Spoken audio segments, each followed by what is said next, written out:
oldest sister, when I was married, the day we left to go to BC, she was crying and said, I will never see you again. And I thought, oh yes, you will. I mean, I'm coming back.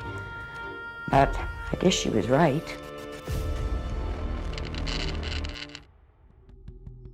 In the quiet and serene landscapes of Shell Lake, Saskatchewan, a tale of unspeakable horror would unfold in the 1960s. This is the chilling story of Victor Ernest Hoffman, a name forever linked to the tragic story of the Peterson family and one of the largest mass murders in Canadian crime history. This tragic story takes place in the serene town of Shell Lake, Saskatchewan. Victor Hoffman presented as a regular kid growing up healthy and hitting all his milestones. But this was soon to change as Victor approached school age. Symptoms began to present in Victor. He was becoming shy and reclusive from all the other school kids.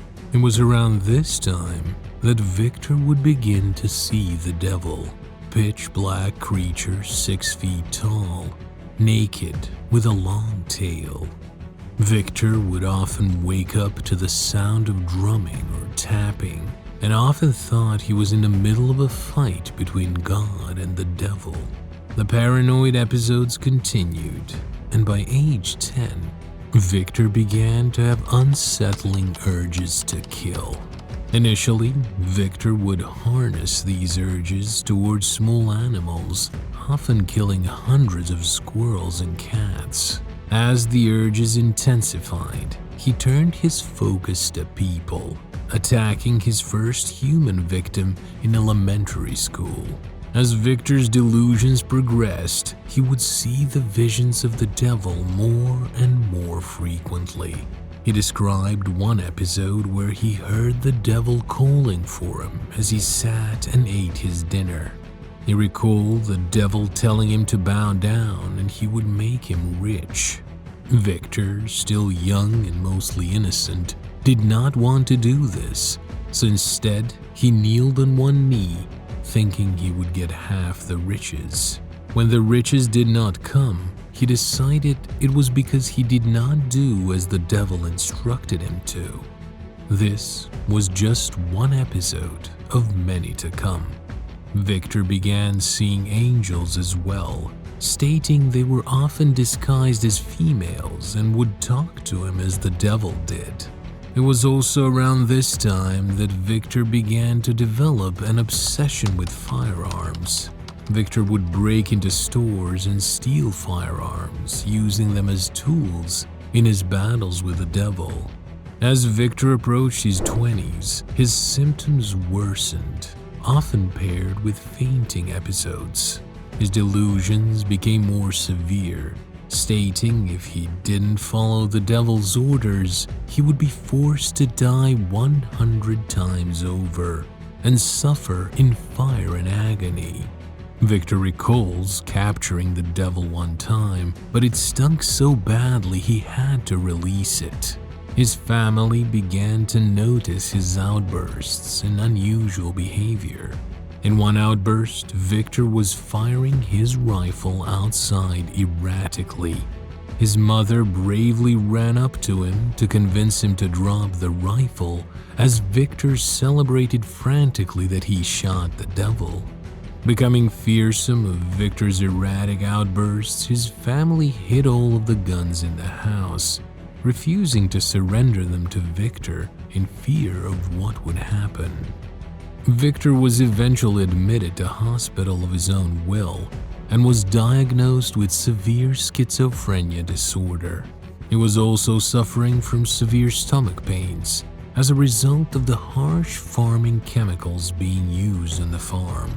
But this was just the beginning of Victor's problems, a sickening foreshadow of the atrocities to come. On July 26, 1967, Victor was released from hospital.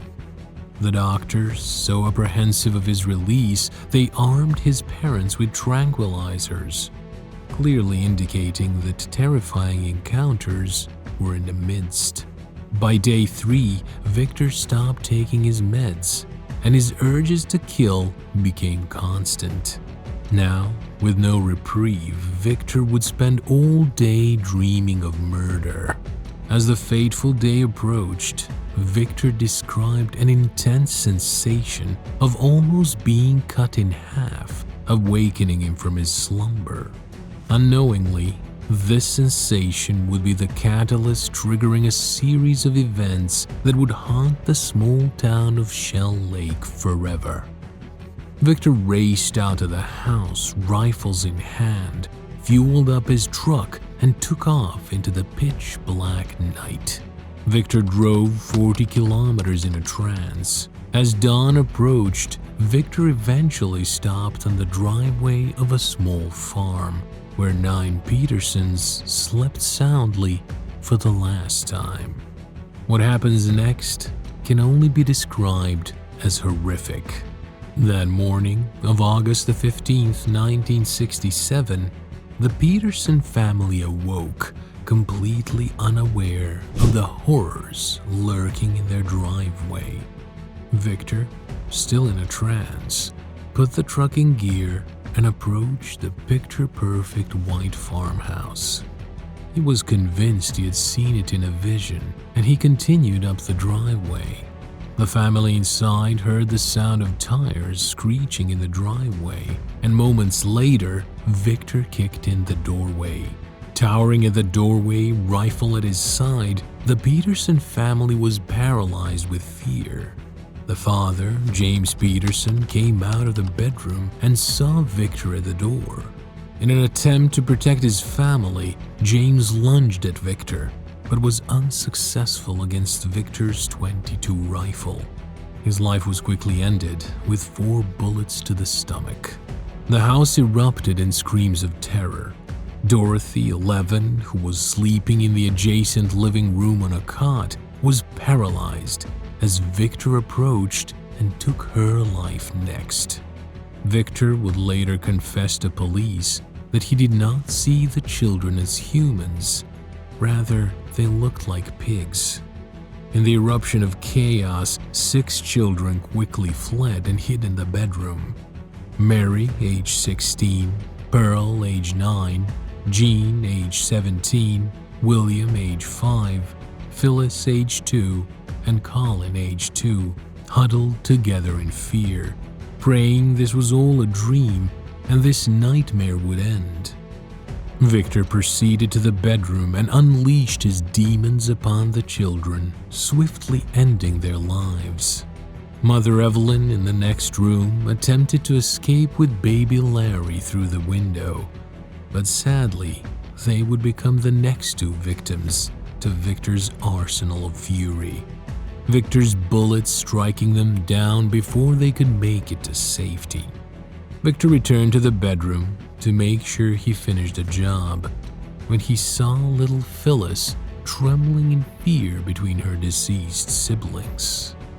Victor, gazing upon the helpless Phyllis, saw the face of an angel and spared her life, leaving her trembling on the bed as he continued his spree of terror.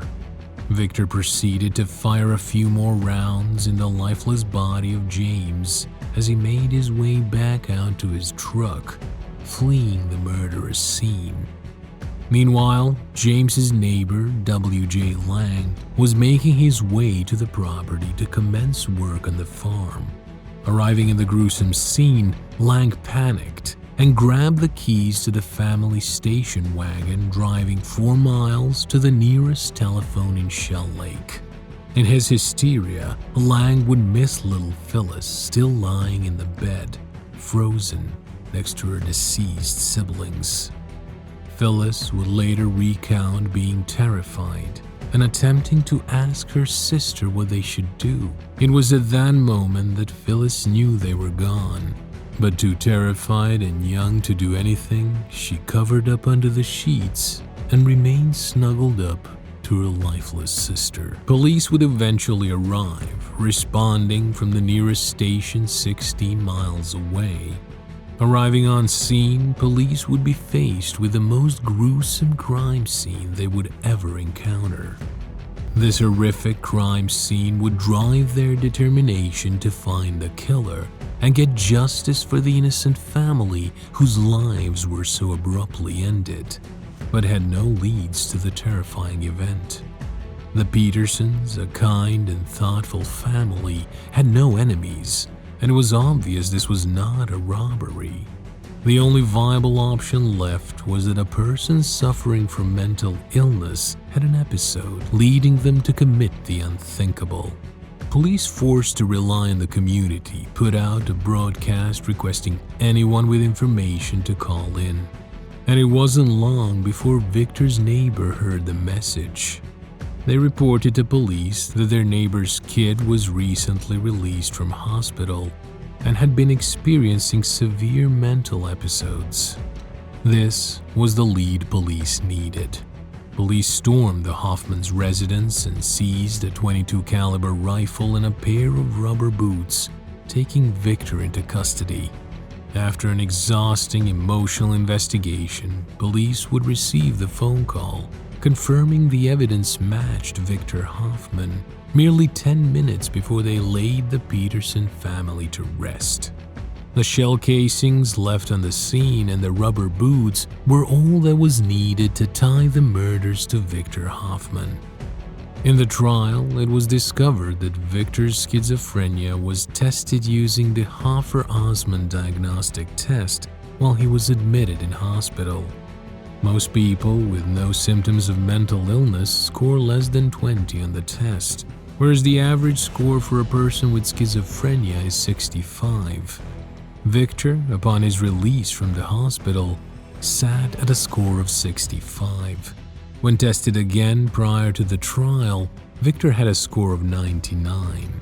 Victor was so delusional at the time of the trial, he showed more remorse for the gun burglaries that he committed than killing the 7 children and 2 adults of the Peterson family.